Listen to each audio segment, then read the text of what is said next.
దేవుని యొక్క అతి పరిశుద్ధ నామానికి మహిమ కలుగును గాక.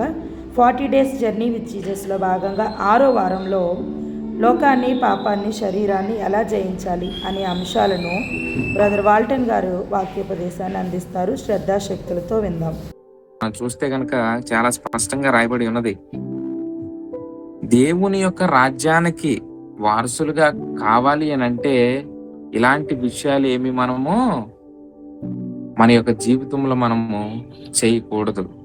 ఇక్కడ ఎలాంటి విషయాలు చేయకూడదు అంటే, మనం చెప్తున్నటువంటి మాటల్లో, ఎదుటి వారికి చెప్తున్నటువంటి మాటల్లో సత్యమైన మాటలు మనం ఎప్పుడైతే ఎదుటి వారికి చెప్తామో అది ఒక కరెక్ట్ అయిన సత్యమైన మాటగా మనం చెప్పాలి.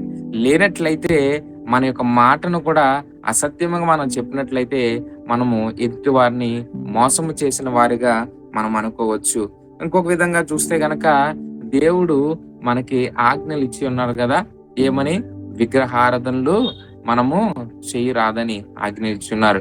కానీ కొంతమంది క్రైస్తవులుగా ఉన్నటువంటి వ్యక్తులు ఏం చేస్తూ ఉంటారంటే, ఆ యొక్క క్రైస్తత్వంలోని ఆ యొక్క చిన్ననాటి నుండి ఉన్నప్పటికీ మధ్యంతరంలో వారికి ఉన్నటువంటి మిడిమిడి జ్ఞానముతో, అనాలోచనతో, అవిధేయతతో ఏం చేస్తూ ఉంటారంటే విగ్రహారాధనలను మొక్కడము ప్రారంభిస్తూ ఉంటారు. ఎప్పుడైతే ఈ యొక్క విగ్రహారాధన ప్రారంభిస్తూ ఉంటారో వారు పాపాన్ని కొని తెచ్చుకునే వారుగా ఉన్నారు. అదే రీతిగా మనం చూస్తే గనక ఇక నరహత్యను మనం చూడవచ్చు, విగ్రహారాధన చూడవచ్చు. అదే రీతిగా మన యొక్క శారీరకంగా మన యొక్క దేహాన్ని బట్టి వ్యభిచారం కూడా చేస్తున్నటువంటి మనుషులు ఈ లోకంలో చాలా మంది ఉన్నారు. ఇట్టి రీతిగా త్రాగుబోతులు అవ్వచ్చు, మోసగాళ్ళు అవ్వచ్చు, లేకపోతే దూషణ చేసేవారు అవ్వచ్చు. కొంతమంది ఉంటారు కదా, మన యొక్క పరిస్థితుల్లో చాలా పవిత్రంగా ఉన్నటువంటి వ్యక్తులుగా జీవిస్తూ ఉంటారు. ఏదైనా గొడవ సంభవించిందంటే వారిలో ఉన్న దుష్ట మాటలన్నిటినీ మనం చూస్తూ ఉంటాం. దేవుని వల్లరా మనం చూస్తూ ఉంటాం. కాబట్టి అన్యాయములు దేవుని రాజ్యంకు వారసులు కానేరరు అనేటువంటి శ్రేష్టమైన మాట అక్కడ రాయబడి ఉన్నది. దేవుని పిల్లారా, కాబట్టి మన యొక్క మాటలు, మన యొక్క నడత ప్రతిది కూడా ఈ లోకానుసారంగా మాత్రము ఉండకూడదు. అలా ఉండినట్లయితే దేవుని రాజ్యంకు, దేవుని యొక్క పరలోకమునకు వారసులు కానేరరు అనేటువంటి ఆ యొక్క విషయాలు మనం ఇక్కడ చూస్తాం. అదే రీతిగా గలితీయులకు రాసిన పత్రిక 5వ అధ్యాయము, గలతీయులు రాసిన పత్రిక 5వ అధ్యాయము 19 నుండి 21 వచనాలు మనం చూద్దాం. శరీర కార్యములు స్పష్టమై ఉన్నవి. అవి ఏమనగా జారత్వము, అపవిత్రత, విగ్రహారాధన, అభిచారము, ద్వేషములు, కలహములు, మత్సరములు, క్రోధములు, కక్షలు, భేదములు, విమతలు, అన్యాయాలు, మత్తలు, అల్లరితో కూడిన ఆటపాటలు మొదలైనవి. ఇక్కడ ఈ మాటను మనం అన్ని చదివిన తర్వాత వీటిని గురించి నేను మునుపు చెప్పిన ప్రకారము ఇట్టి వారిని చేయువారు దేవుని రాజ్యమును స్వతంత్రించుకొనరని మీతో స్పష్టంగా చెప్పుచున్నాను.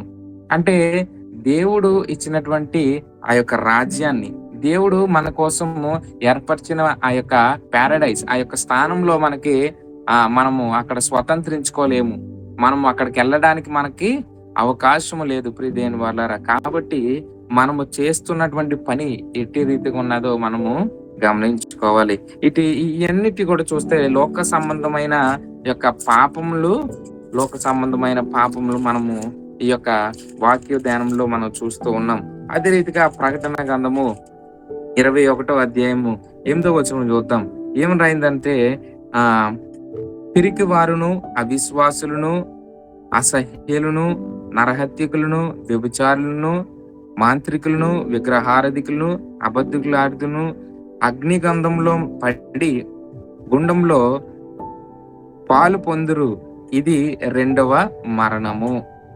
దేవుని వల్లారా, ఇక్కడ స్పష్టంగా ఉన్నది.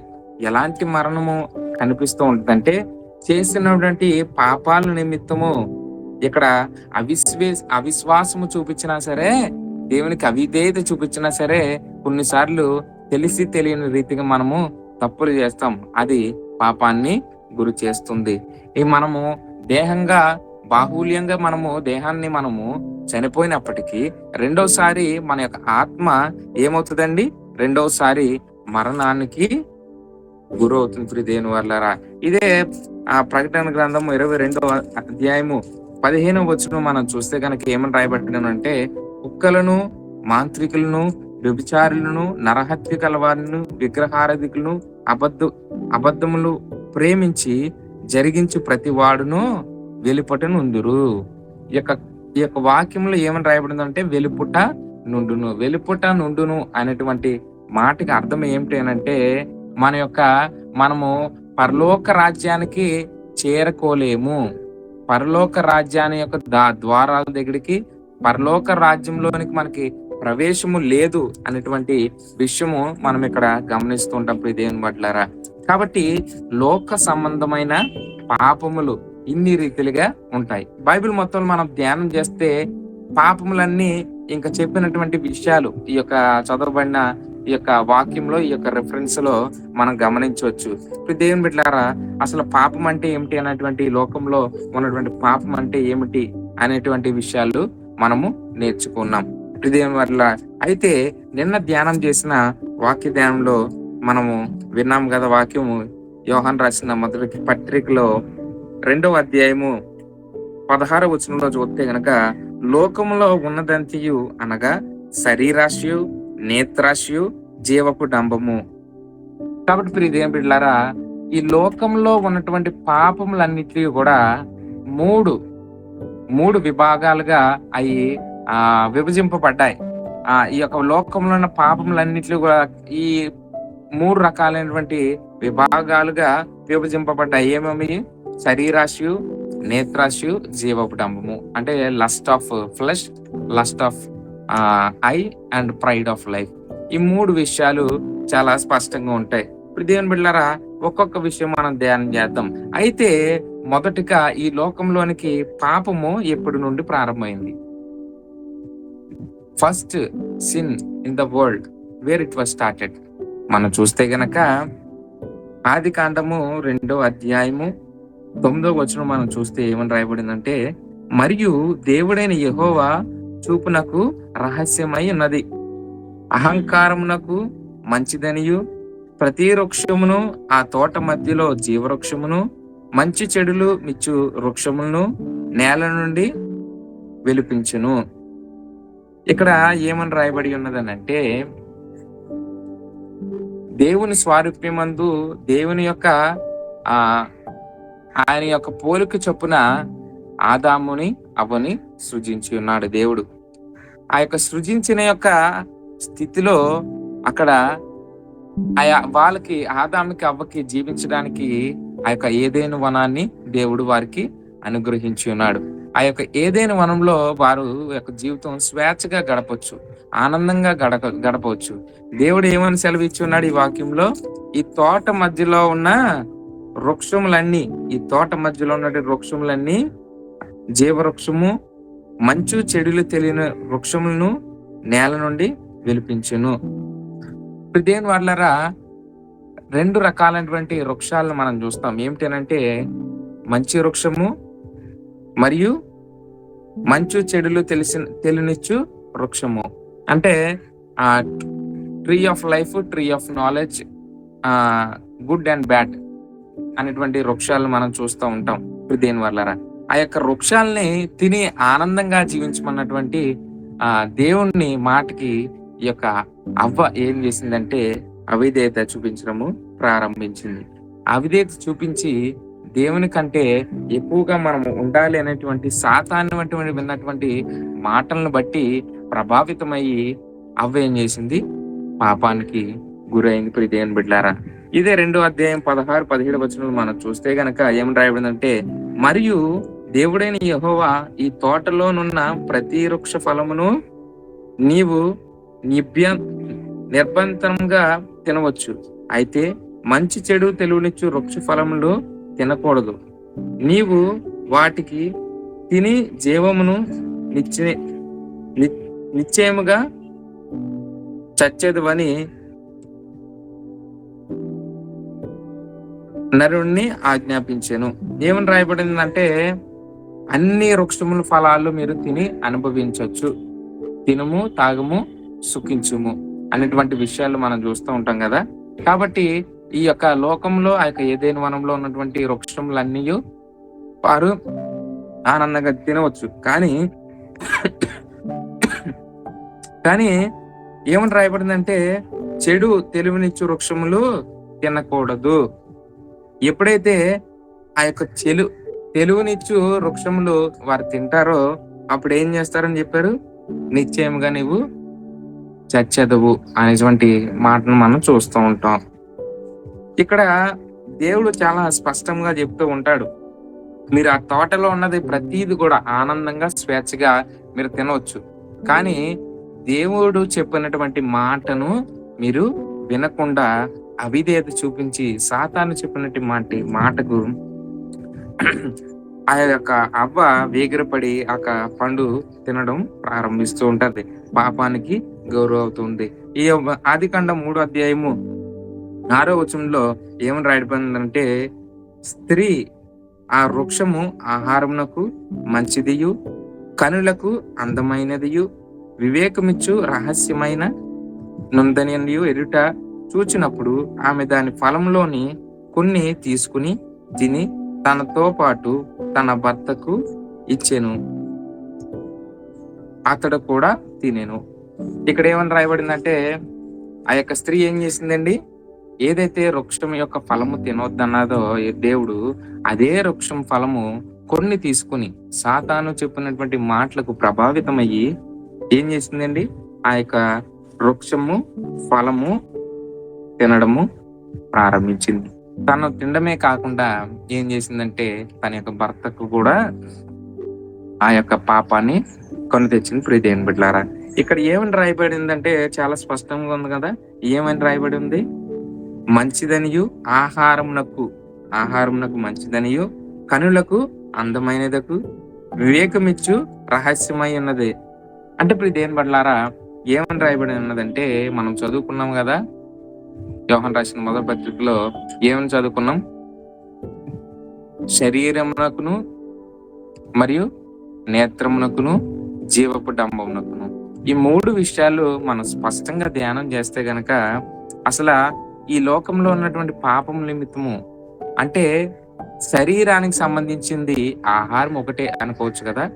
ఆ యొక్క శరీరానికి సంబంధించింది ఆహారమునకును, అదే రీతిగా మన నేత్రాలకు సంబంధించినటువంటి అందముగాను, మన యొక్క నేత్రాలకు అందముగాను, అదే రీతిగా మనక ప్రైడ్ ఆఫ్ లైఫ్, జీవపు డంబము, గర్వము, దేవుడు చెప్పినటువంటి మాటకు అవిధేయత చూపించి ఏం చేసిందంటే, దేవుడి కంటే ఎక్కువగా నాకు ఆ జ్ఞానం ఉంటది అనేటువంటి విషయంలో ఏం చేస్తుంది అంటే, ఈ యొక్క అవ్వ దేవుని కంటే ఇచ్చినటువంటి జ్ఞానం కంటే దేవుని కంటే గొప్పవారిగా నేను అవ్వాలన్నటువంటి ఆ యొక్క చెడు తలంపుతో ఏం చేస్తుంది? గర్వముతో ఆ యొక్క పండును తింటూ ఉంటది. ఇప్పుడు దేవుని బిడ్డలారా, చదవబడిన వాక్యం మనం చూసాం కదా, ఎటువంటి లోకంలో ఎలాంటి పాపాలు ఉంటాయి, అదే రీతిగా పాపము ఎక్కడి నుండి ప్రారంభమైతే. అయితే ఇక్కడ నుండి మనం అధ్యయనం చేద్దాం, అసలు పాపాన్ని ఎట్టి రీతిగా జయించాడు. ఎవరు జయించారంటే, యేసుక్రీస్తు వారు ఎట్టి రీతిగా ఈ యొక్క పాపాన్ని జయించారు అనేటువంటి విషయాన్ని మీకు తెలియపరుస్తాను. లూకా సువార్త 4వ అధ్యాయము 3వ వచనం మనం చూద్దాం. ఇక్కడ నుండి మనం శ్రద్ధగా వింటే గనక మనకి ఈ యొక్క 4వ అధ్యాయం నుంచి ఈ యొక్క 12వ వచనం వరకు లేదా 12వ వచనం వరకు మనం చూస్తే గనక యేసుక్రీస్తు వారు సాతాను మధ్య జరిగినటువంటి సంభాషణ మనం చూడవచ్చు. అదే రీతిగా యేసుక్రీస్తు వారు ఎట్టి రీతిగా ఈ యొక్క పాపాన్ని జయించారు, లేదా శారీరకముగా, లేదా నేత్రపరంగా, లేదా ఈ యొక్క ప్రైడ్ ఆఫ్ లైఫ్, గర్వంగా ఎట్టి రీతిగా ఈ యొక్క పాపాన్ని జయించారనేటువంటి విషయాన్ని మనం ధ్యానం చేద్దాం. లూకా సువార్త 4వ అధ్యాయం 3వ వచనం మనం చదువుతాం. ఏమని రాయబడి ఉన్నదంటే, అపవాది నీవు దేవుని కుమారుడు అయితే రొట్టె అడిగినట్లు ఈ రాతిలో చెప్పమని ఆయనతో చెప్పెను. ఏమని రాయబడిందండి? ఈ యొక్క నీవు దేవుని కుమారుడివైతే రొట్టె అగినట్లు ఈ రాతితో చెప్పమని ఆయనతో చెప్పాను. అంటే నువ్వు దేవుని కుమారుడివే కదా, తండ్రి అయిన దేవుడు నిన్ను పంపించాడు కదా ఈ భూలోకంలోనికి, నువ్వు దైవత్వాన్ని దాల్చావు కదా, అయితే నువ్వేం చేయాలి? ఈ యొక్క రాతిని నువ్వేం చేయాలి? రొట్టెగా మార్చాలి. మన యొక్క దేహము ఏం చేస్తూ ఉంటదండి? మన యొక్క దేహం ఏం చేస్తూ ఉంటది? ఆహారానికి కదా అలవాటు పడి ఉంటది. అయితే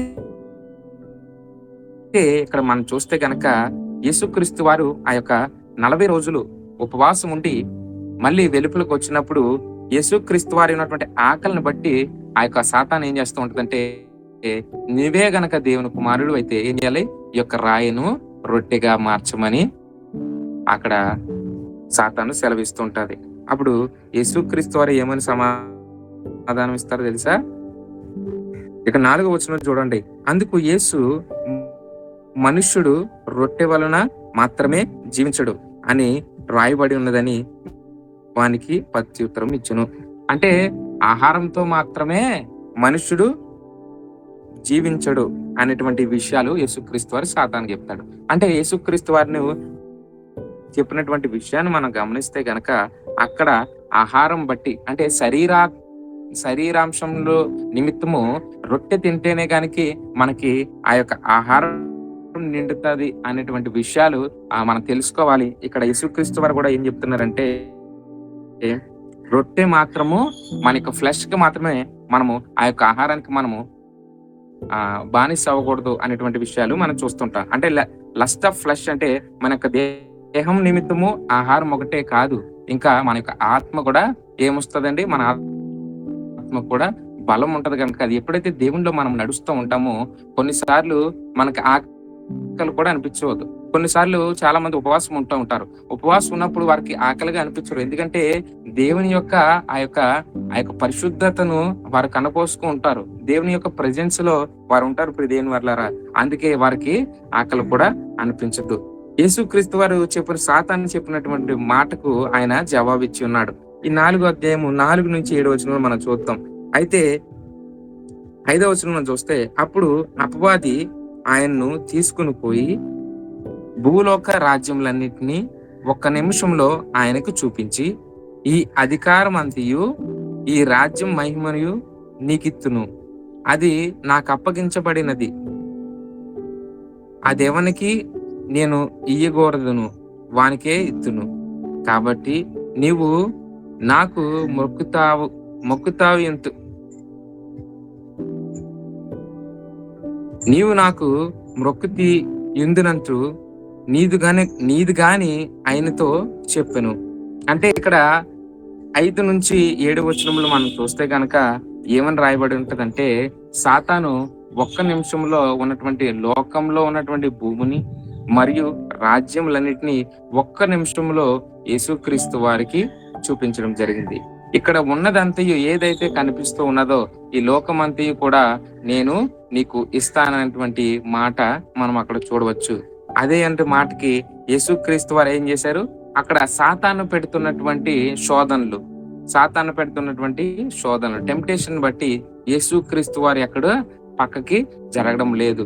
అక్కడ ఎట్టి రీతిగా సాతాను యేసుక్రీస్తు వారిని శోధిస్తుందంటే, యేసుక్రీస్తు వారు దైవత్వాన్ని పొంది ఉన్నారు కదా, ఆ యొక్క దైవత్వాన్ని ఆయన విడిచి ఎప్పుడైతే సాతాను పెడుతున్నటువంటి శోధనకి ఆయన జవాబు ఇస్తాడో, ఎప్పుడైతే సాతాను చేస్తున్నటువంటి మాటలకి ఎట్టి రీతిగా అవిధేయత చూపించి దేవునికి అవిధేయత చూపించి చేసిందో, అదే రీతిగా యేసుక్రీస్తు వారు కూడా చేస్తారనేటువంటి ఆలోచనతో సాతాను ప్రభావితం చేస్తుంది. కానీ యేసుక్రీస్తు వారు ఏమని జవాబు ఇచ్చారంటే, నీ దేవుడైన ప్రభువునకు మొక్కి ఆయన మాత్రమే సేవింపవలెను. నిజమైన దేవుణ్ణి మనం ఏం చేయాలి? సేవించాలి. ఎప్పుడైతే నిజమైన సేవకుని మనము సేవిస్తామో మనము ఆయనకి వారసులుగా ఉంటాము. కాబట్టి ప్రియ దేవుని బిడ్డలారా, ఇక్కడ మనం రెండవదిగా చూస్తే కనుక మన యొక్క లస్ట్ ఆఫ్ లైఫ్ ను కూడా మనం చూస్తాం. శరీరాన్ని యేసుక్రీస్తు వారు ఎట్టి రీతిగా జయించుకున్నారు. అదే రీతిగా మనము నేత్రం సంబంధంగా మన యొక్క నేత్రాశి కూడా ఎట్టి రీతిగా యేసుక్రీస్తు వారు జయించారనేటువంటి విషయాన్ని మనం చూస్తాం. అదే రీతిగా అలా కిందకు వస్తే గనక 4వ అధ్యాయం 9వ వచనం నుండి 11, 12 వచనాలు మనం 11 వచనాలు మనం చూస్తే గనక మళ్ళీ సాతాను చెప్తూ ఉన్నది. ఏమని చెప్తుందంటే, పిమ్మట ఆయన యెరూషలేముకు తీసుకుపోయి దేవాలయ శిఖరముకు ఆయనను నిలబెట్టి, నీవు దేవుని కుమారుడు అయితే ఇక నుండి క్రిందికి దూకుము, నిన్ను కాపాడుటకు నిన్ను గూర్చి తన దూతకు ఆజ్ఞాపించును, నీ పాదం ఎప్పుడైనను రాతికి తగలకుండా వారు నిన్ను చేతిలో ఎత్తుకుందురు అని వ్రాయబడి ఉన్నదని ఆయనతో చెప్పెను. అంటే ఏమని సెలవిస్తున్నదంటే, సాతాను, నిన్ను యెరూషలేము దేవాలయానికి తీసుకుపోయాను, అక్కడ దేవాలయం శిఖరం నుండి ఆయన నిలబెట్టి ఏమంటుందంటే, నీవే గనక దేవుని కుమారుడు అయితే ఇక్కడ నుండి కిందకి దూకుము అనేటువంటి మాట సాతాను చెప్తూ ఉన్నది. అంటే దేవునిలో ఉన్నటువంటి యేసుక్రీస్తు వారిలో ఉన్నటువంటి దైవత్వాన్ని అక్కడ సాతాను ఏం చేస్తుందంటే టెస్టింగ్ చేస్తూ ఉన్నది, శోధన గురి చేస్తూ ఉన్నది. మనమైతే ఏం చేస్తుంటాం, మనకి ఒక ఒక ఒక మంచి కుటుంబంలో పుట్టినట్టు బిడ్డం కదా, ఒక ప్రధాని అనుకోండి, ఒక ప్రధాని ఉన్నాడు అనుకోండి, ప్రధానికి మనము ఏం చేయగలం, నువ్వు ప్రధాని కదా, నువ్వు ఫలానా పని నువ్వు చేసి చూపించు అనేటువంటి విషయం ఎవరైనా చెప్తే ఏం చేస్తాడు, ప్రధానికి ఉన్నట్టు శక్తిని పవర్ని బట్టి ఏం చేస్తాడు, ప్రధాని వెంటనే చేస్తాడు. ఎందుకు, తన యొక్క ప్రధాని అని నిరూపించుకోవడానికి ఆ యొక్క ప్రధాని చేస్తూ ఉంటాడు. ఎప్పుడైతే చేస్తూ ఉంటాడో అలాగే సాతాను కూడా ఏం చేసిందంటే, యేసుక్రీస్తు వారిని, నువ్వు దేవుని కుమారుడు కదా, నీవు దైవత్వాన్ని పోలి ఉన్నావు కదా, నీవు ఈ యొక్క యెరూషలేము పై నుండి నువ్వు దూకినప్పుడు ఆ యొక్క దూతలు వచ్చి నిన్ను కాపాడతాయి అనేటువంటి ఆ విషయాలను సాతాను చెప్తుంటది. అప్పుడు యేసుక్రీస్తు వారు ఏమంటారో తెలుసా, అందుకు యేసు, నీ దేవుడైన ప్రభువును శోధింపవలదు అని చెప్పబడిందని వారికి ప్రత్యుత్తరం ఇచ్చును. అక్కడ ఏమని చెప్తూ ఉన్నదంటే, యేసుక్రీస్తు వారు, నువ్వు శోధన చేస్తున్నావు కదా, పైనుండి దూకమంటున్నావు కదా, కానీ నేను గర్వపడట్లేదు, నేను దేవుని కుమారుణ్ణే, నేను దైవత్వాన్ని పోలిన వాడినే, కానీ నాలో ఉన్న గర్వాన్ని నేను ఎట్టి మాత్రము చూపించట్లేదు. ప్రియమైన బిడ్డలారా, ఆ యొక్క జీవపు డంబమును కూడా యేసుక్రీస్తు వారు జయించి ఉన్నారు.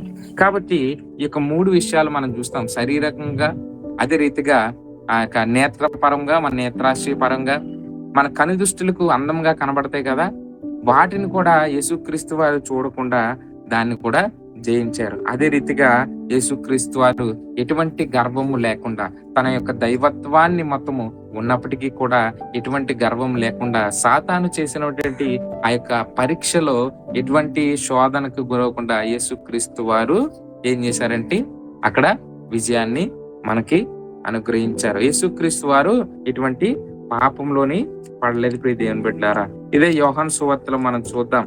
యోహాను సువార్త 16వ అధ్యాయము,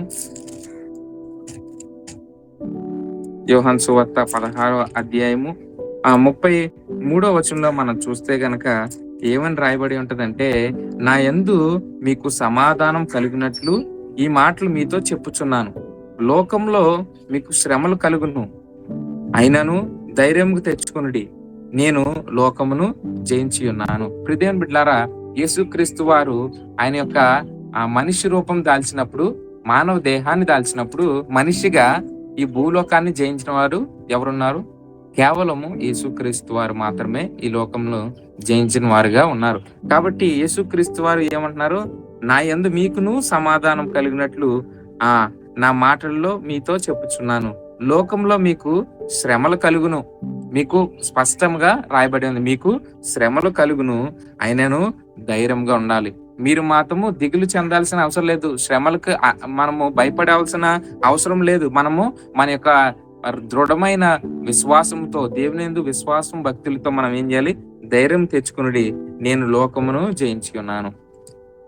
శారీరకంగా నేత్రాశయు, అలాగే జీవపడము, 3 రీతిగా యేసుక్రీస్తు ఏం చేశారు, పాపాన్ని జయించారు. కాబట్టి పాపాన్ని జయించినప్పుడు మనము ఎందుకు జయించలేం? యేసుక్రీస్తు వారే కదా స్పష్టంగా చెప్తున్నారు, ఏమని, నేను మీకు ఏం చేశాడు, ఆయన లోకమును జయించారు అనేటువంటి విషయాలు యేసుక్రీస్తు వారు చెప్తున్నారు.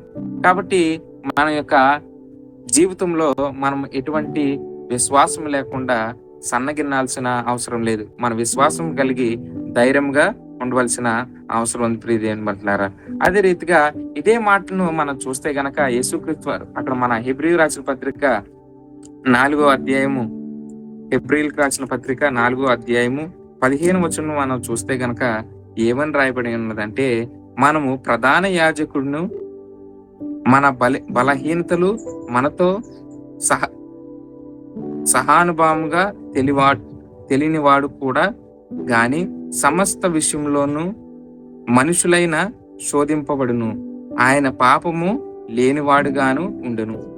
యేసుక్రీస్తు వారిని మనం ఎలా చూస్తున్నామంటే ఇక్కడ ప్రధాన యాజకుడిగా చూస్తున్నాం. యేసుక్రీస్తు వారిని ప్రధాన యాజకుడిగా చూస్తూ ఉన్నాం. సాతాను పెట్టినటువంటి ఆ యొక్క పాపంలోనికి యేసుక్రీస్తు వారు ఎట్టి మాత్రము ఆయన అడుగు పెట్టలేదు. ఇక్కడ మనం చూస్తాం కనుక యేసుక్రీస్తు వారు ఈ యొక్క పాపము లేనివాడిగా ఉండెను. ఎన్ని మార్లు సాతాను పరీక్ష పెట్టినప్పటికీ యేసుక్రీస్తు వారు ఏం చేశారండి? పాపము లేనివాడిగాను, పాపము చెయ్యకుండా ఎట్టి రీతిగా సమయోచితముగా ఆయనకి ఉన్నటువంటి శక్తులన్నిటికీ ఆయన దైవత్వాన్ని కూడా విడిచిపెట్టి సమయోచితంగా మా ఆలోచించేటువంటి అంశముగా యేసుక్రీస్తు వారు ఒక మాదిరిని చేసి ఉన్నారు ప్రియ దేవుని బిడ్డలారా. కాబట్టి ఇక్కడ యేసుక్రీస్తు వారిని ప్రధాన యాజకుడిగా మనం చూడవచ్చు. అదే రీతిగా ఇదే హెబ్రీయులకు రాసిన పత్రిక 5వ అధ్యాయము 9 నుండి 10 వచనములు మనం చూస్తే గనక ఏమని రాయబడి ఉంటదంటే, మరియు ఆయన సంపూర్ణ సిద్ధి పొందిన వాడై మెల్కీసెదెకు యొక్క క్రమంలో చేరిన ప్రధాన యాజకుడును, దేవుని చేత పిలుపబడి తనకు విధేయులైన వారందరికీ నిత్య రక్షణ కారకుడాయను.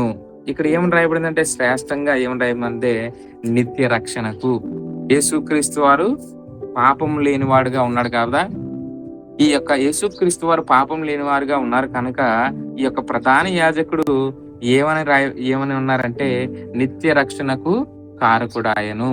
మన యొక్క సోర్స్ ఆఫ్ సాల్వేషన్ అనేటువంటి మాటను మనము చూడవచ్చు. ఈ యొక్క సోర్స్ ఆఫ్ సాల్వేషన్ అంటే ఆ యొక్క ప్రతి బంధకాల నుండి, ప్రతి పాపం నుండి ఆయన నిత్య రక్షణ ఇవ్వడానికి యేసుక్రీస్తు వారు మనల్ని నడిపించి ఉన్నాడు ప్రియ దేవుని బిడ్డలారా. కాబట్టి యేసుక్రీస్తు వారు ఎట్టి రీతిగా సాతాను పెట్టినటువంటి ఆ యొక్క పాపంలో పడకుండా, ఎట్టి రీతిగా ఆయన శోధనకు గురవకుండా యేసుక్రీస్తు వారు ఎంత నీతిగా ఈ లోకంలో జీవించారో అదే నీతిగా మనము కూడా జీవించాల్సిన అవసరం ఉంది. అదే రీతిగా యోహాను సువార్త 8వ అధ్యాయము, యోహాను సువార్త 8వ అధ్యాయం మనం చూస్తే గనక అందులో 36వ వచనం మనం చూద్దాం.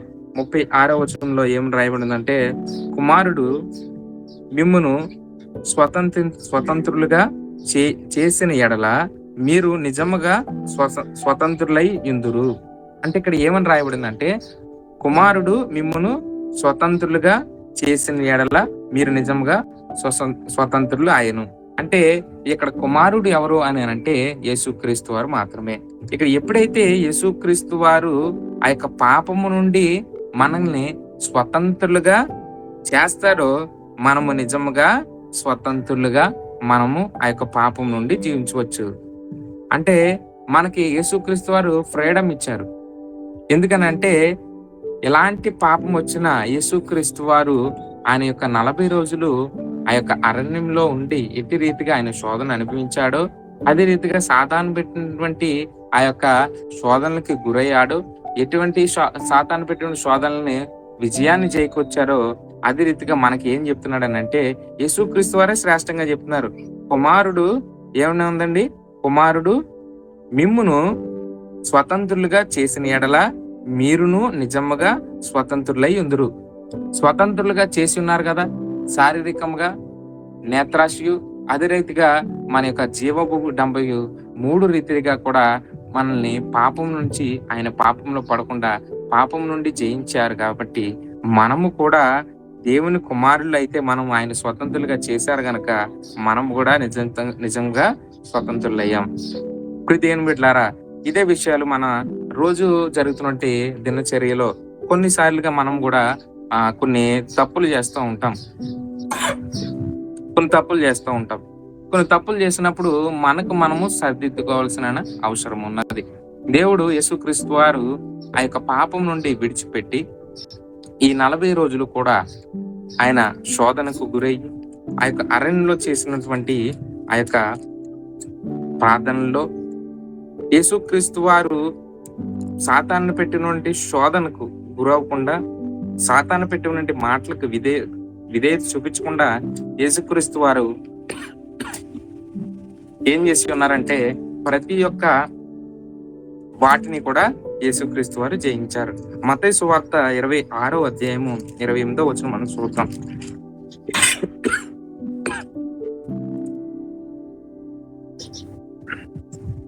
ఈ యొక్క 26వ అధ్యాయము 28వ వచనం మనం చూస్తే గనక ఏమని రాయబడి ఉన్నదంటే, ఇది నా రక్తము అనగా పాప క్షమాపణ నిమిత్తము అనేకులు కొరకు చిందించబడిన నిబంధన రక్తము. అంటే ఇక్కడ ఏమని రాయబడిందంటే, మనము చదువుకున్నాం కదా, మనము యేసుక్రీస్తు వారు ఈ లోకాన్ని జయించి ఉన్నారు కాబట్టి, యేసుక్రీస్తు వారు ఈ లోకాన్ని జయించారు కాబట్టి మనము ధైర్యముగా ఉండాలి.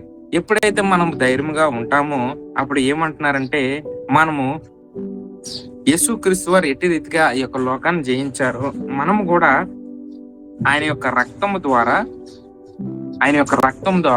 మనకి పాపములు పోతూ ఉంటాయి. మనకి ఆయన ఎట్టి రీతిగా కుమారుడు లోకాన్ని స్వతంత్రించారో మనకు కూడా ఆ యొక్క స్వతంత్ర వస్తుంది. ఎప్పుడు ఆ స్వతంత్ర వస్తుంది?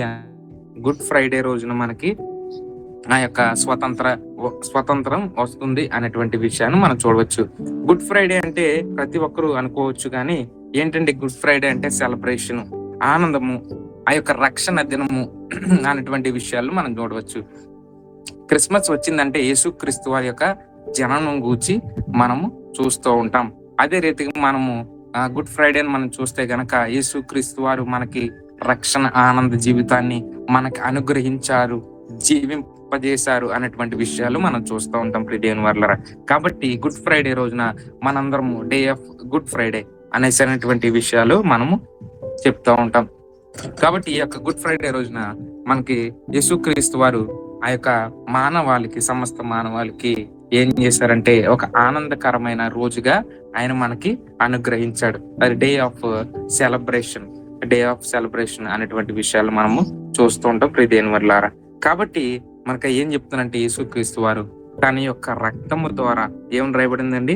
ఈ యొక్క 28వ వచనంలో ఏమని రాయబడి ఉందంటే, ఇదిగో నా రక్తము అనగా పాప క్షమాపణ నిమిత్తము అనేకుల కొరకు చిందించబడిన నిబంధన రక్తము. పాప క్షమాపణ కొరకు యేసుక్రీస్తు వారిని మనం వాక్యం చదువుకున్నాం కదా, ఆయన ఎటువంటి పాపము చేయలేదు అనేటువంటి విషయాన్ని మనం చదువుకున్నాం.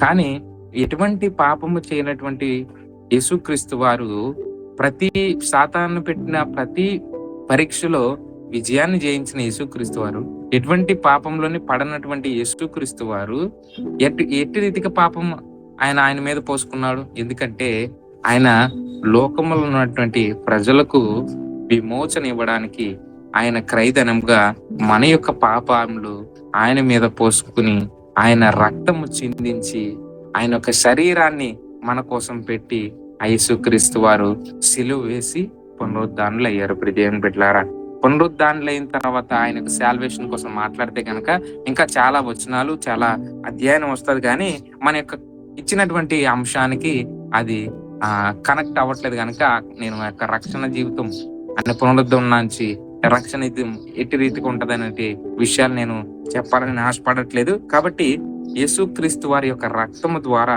మనకి ప్రతి ఒక్క పాపము విడుదల అయ్యింది, ప్రతి ఒక్క పాపము విమోచన అయ్యింది. అదే రీతిగా ఆయన ఇచ్చినటువంటి స్వతంత్రతను మనము ఈ యొక్క గుడ్ ఫ్రైడే రోజున స్వతంత్రముగా మనకి యేసుక్రీస్తు వారు మనకి అనుగ్రహించారు. కాబట్టి the day of good Friday అనేటువంటి రోజున మనము ఆనందంగా మనము జీవించవలసిన అవసరం ఉంది. కాబట్టి దేవుడు ఇచ్చినటువంటి మాటల ద్వారా, దేవుడు ఇచ్చినటువంటి వాక్యము ద్వారా ఏం చేయాలంటే, మనం చదువుకున్నాం కదా, లోకంలో ఉన్నటువంటి పాపానికి మనం గురవకుండా, మీకు ఇచ్చిన కదా రిఫరెన్స్లు, మొదటిగా అన్ని పాపములు, లోకంలో ఉన్నటువంటి పాపములన్నీ అవే. మన బైబిల్లో రాయబడిన విషయాలు మనం చూస్తే గనక ఇవే పాపములు లోకములో ఉంటాయి. కానీ ఈ లోక పాపములన్నిటి కూడా 3 విభాగాలుగా విభజించబడ్డాయి. అవే పాపములు మనం చూసాం కదా, శరీరాశయు, నేత్రాశయు, జీవపు డంబంగా ఉన్న ఈ పాపములు అన్నిటినీ కూడా యేసుక్రీస్తు వారు విజయాన్ని చేకూర్చి మానగాలిగా మనకు కూడా యేసుక్రీస్తు వారు అట్టి రీతిగా మాదిరిగా చూపించి, మనము కూడా ఆ యొక్క పాపాలను అధిగమించడానికి, జయించడానికి యేసుక్రీస్తు వారు శక్తిని అనుగ్రహించారు దేవుని బిడ్డలారా. కాబట్టి ప్రియమైన వారులారా, మనం కూడా యేసుక్రీస్తు వారు చేసినటువంటి విధానంలో సాతానుకు ఎటువంటి చిన్న అవకాశం కూడా ఇవ్వకుండా మనం కూడా ఏం చేయాలంటే, శారీరకంగాను, అదే రీతిగా నేత్రాశయుగాను, అదే రీతిగా జీవడంగా గాను మన ఎట్టి రీతిగా కూడా మన దేవుని యొక్క సహవాసానికి మనము దూరం అవ్వకుండా, మనము దగ్గరగా దేవునితో సహవాసం కలిగి మనం నడుస్తూ ఉంటామో, మన యొక్క జీవితాల్లో గొప్ప విజయాలను మనము చూస్తూ ఉంటాం. కాబట్టి ప్రియ దేవుని బిడ్డలారా, పాపము మరియు లోకంలో ఉన్నటువంటి ఆ యొక్క శ్రమలు అన్నిటిని మనం చూస్తూ ఉంటాం. మన శరీర పరంగా, మన కళ్ళు సంబంధించిన అవ్వచ్చు, అదే రీతిగా మన గర్వం అవ్వచ్చు. 3 విషయాలే మనల్ని దేవునికి దూరంగా చేస్తూ ఉంటాయి. సాతాను ఎట్టి రీతిగా యేసుక్రీస్తుని శోధన చేసిందో, మనల్ని కూడా మానవులుగా కొన్నిసార్లు తెలిసి తెలియక, కొన్నిసార్లు సాతాను చేస్తున్నటువంటి దేవునికి ఎప్పుడైతే దగ్గరగా ఉంటామో, సాతాను మన యొక్క జీవితాల్లో ఏం చేస్తూ ఉంటది, కలహలకు గురి చేస్తూ ఉంటది. కుటుంబం పరంగా కూడా సాతాను కొన్నిసార్లు కలహాలకు గుర్తు చేస్తూ ఉంటది ప్రియ దేవుని వారలారా. కాబట్టి మనం ఏం చేయాలంటే, దేవునికి దగ్గరగా ఉండాలంటే, దేవుడు ఎట్టి రీతిగా మాదిరిగా ఈ లోకంలో జీవించాడో, ఎట్టి రీతిగా మాదిరిగా జీవించి మనకి విజయాన్ని చేకూర్చాడో, మనము కూడా అవన్నీ గుర్తెరిగి ఈ 40 రోజు దినాల్లో కూడా యేసుక్రీస్తు వారు ఇచ్చినటువంటి ఆ గుడ్ ఫ్రైడే రోజున ఆయన యొక్క రక్తం ద్వారా రక్త ప్రోక్షణ ఇచ్చి మనకి సర్వ మానవాళికి రక్షణ ఇచ్చాడు గనక, మనము కూడా ఆ యొక్క విజయాన్ని కూడా మనం కూడా కనుపోసుకుని అట్టి రీతిగా జీవించాలని మీ అందరికీ తెలియజేస్తూ ఈ నా మాటలు ముగిస్తున్నాను.